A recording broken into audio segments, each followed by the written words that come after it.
feeling depressed sucks and ... This is video 3 in my little mini series on feeling depressed and sucks and what to do about it. And today's video is ... the miracle. Feeling depressed sucks and let's wait for it, the miracle. We're not going to leave before the miracle, right? Because there is always a miracle to be uncovered when we're suffering, when we're in a situation where we're suffering.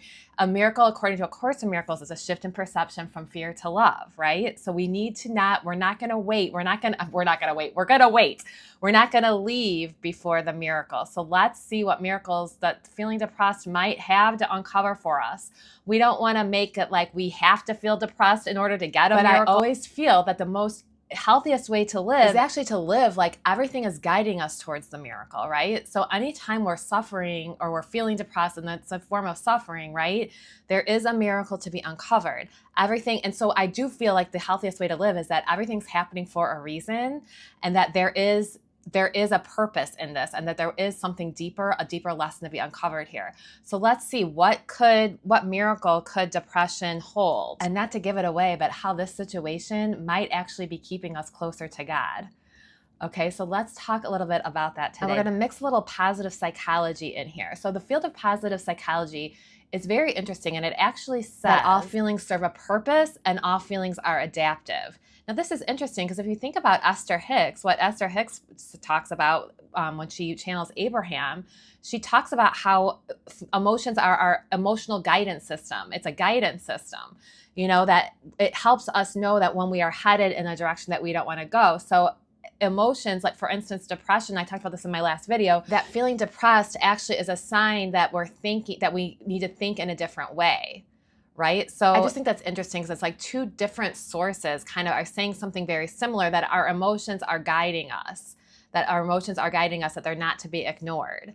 Okay, so, but how are they guiding us? That's where we get all confused, especially when we're depressed. Like I said in my previous videos, we are experiencing our past, present, and future from the lens of somebody who's feeling depressed. So different aspects of our lives are like sticking out.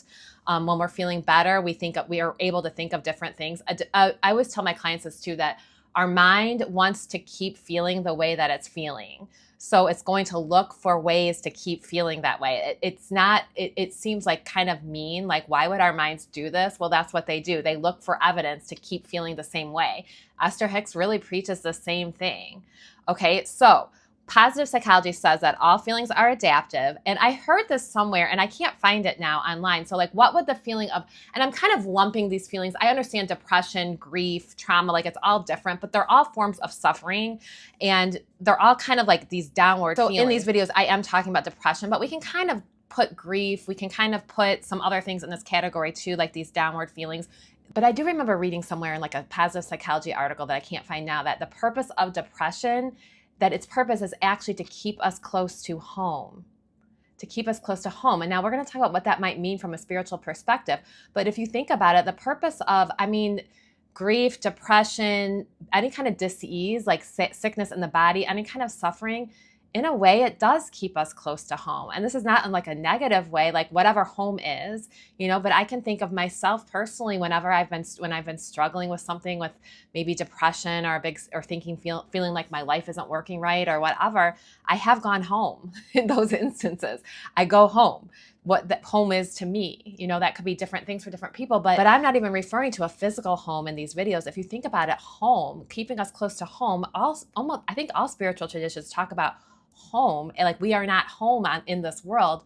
We belong with God. Home would be like close to God. The purpose of depression then can be guiding us to get closer to God.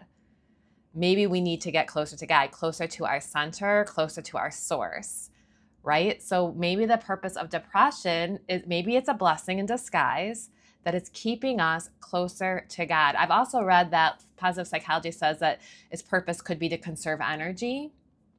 I could see that, right? Its purpose could be to conserve energy, but keeping us close to God is kind of conserving energy. It's saying, yeah, maybe our thoughts have gone in the wrong direction. Maybe some of our actions have gone in the wrong direction. It's not to figure this out right now, but maybe our life isn't actually going how we exactly want it to, or maybe it is, and we're just not looking at it correctly.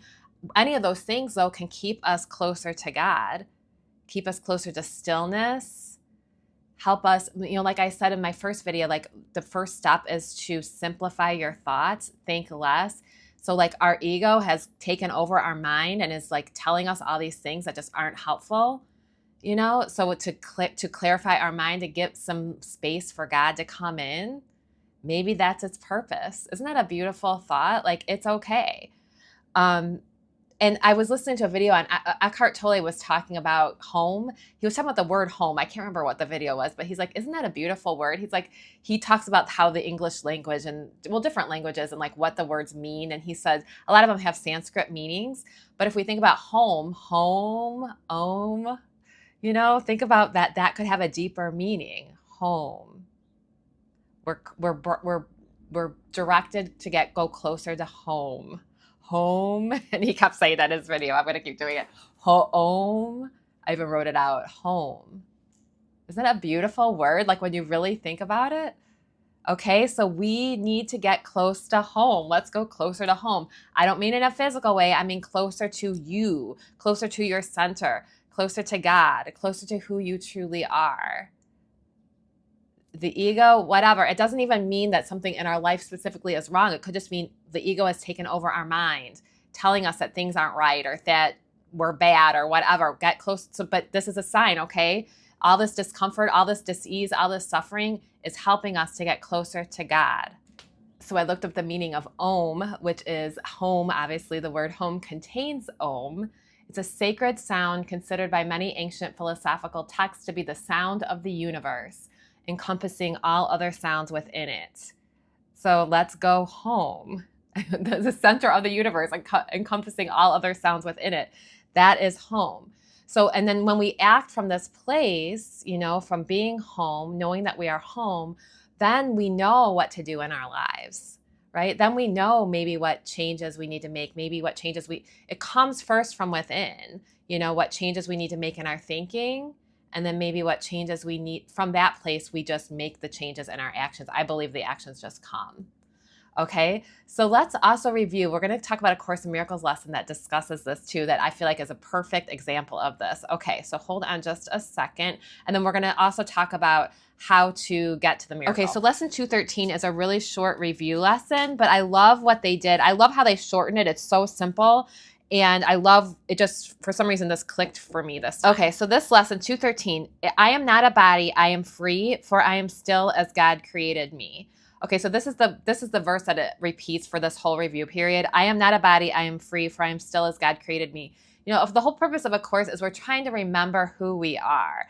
This world tells us we're not good enough, right? That we have to do more, that we have to achieve more and we have to learn more, right? In order to become great in who we are. But a course is like, no, we actually have to unlearn things. We need to forget things so we can remember who we are, right? Okay, so I am not a body, I am free, for I am still as God created me. All things are lessons God would have me learn. All things are lessons God would have me learn. And I think this is a perfect one for depression. And I'm going to read what it says after, because we need to know what it says after to go deeper, because it's not like this is a lesson I have to learn, so I have to suffer. That's not really what it's saying.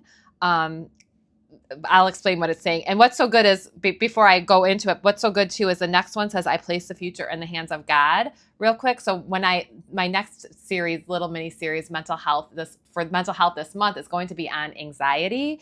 And so the next one is going to be perfect for our next series on anxiety, because it's going to be talking about placing the future in the hands of God. But let's stick with this one for now. All things are lessons God would have me learn. Lesson 213. A lesson is a miracle which God offers to me in place of the thoughts I made that hurt me. What I learn of him becomes the way I am set free, and so I choose to learn his lessons and forget my own. I choose to learn his lessons and forget my own. I am not a body, I am free, for I am still as God created me. Okay, so we choose to learn his lessons and not my own. Now, his lesson, he wouldn't choose to make us suffer, right? But we're doing it. So a lesson is a miracle which God offers to me in place of the thoughts I made that hurt me. Depressed thoughts are thoughts we have made that hurt us. What I learn of him becomes the way I am set free, and so I choose to learn his lessons and forget my own. Now, this so this is why I make this video the third one in the series, because the first one, that when I talk about depression, feeling depressed sucks, and we talk about really not arguing with our thoughts. We're never arguing with our thoughts, not entangling with our thoughts. We talk about taking a simple opposite action, simplifying our thoughts, thinking less. And then in the video after that, we talked about changing our focus, trying to focus on different thoughts, taking our magnifying glass and magnifying different thoughts than we have been. And now we're talking about the miracle, right? So a lesson is a miracle which God offers to me in place of the thoughts I made that hurt me. When I read this one morning, I was like, okay, any thought that makes me feel bad is a thought I've made that hurt me. What I learn of him becomes the way I am set free, and so I choose to learn his lessons and forget my own. God's lessons are of joy, of freedom, right? So we want to learn those lessons and not the lessons that we are trying, not our own, right? Not the lessons that we have made, not the thoughts that we have made that hurt us. And so I'm hoping this helps to click with somebody else too, that we don't even really need to identify the thought.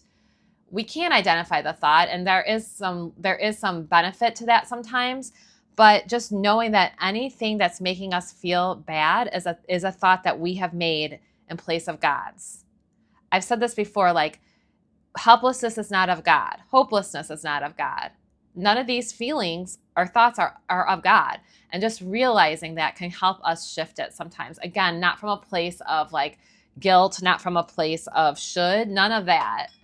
But just realizing that. And for some reason, this lesson made that click for me so much. And so like, let's go back home. Let's go back home. Let's go back to our center. Let's learn the lessons that God wants us to learn and not listen to the thoughts that we have made in place of that. Okay, so I hope this was helpful. Now, the miracle is a shift in perception from fear to love. So I hope this video was a miracle. I hope that it gave you a shift in perception. Anything that made you feel better is a miracle.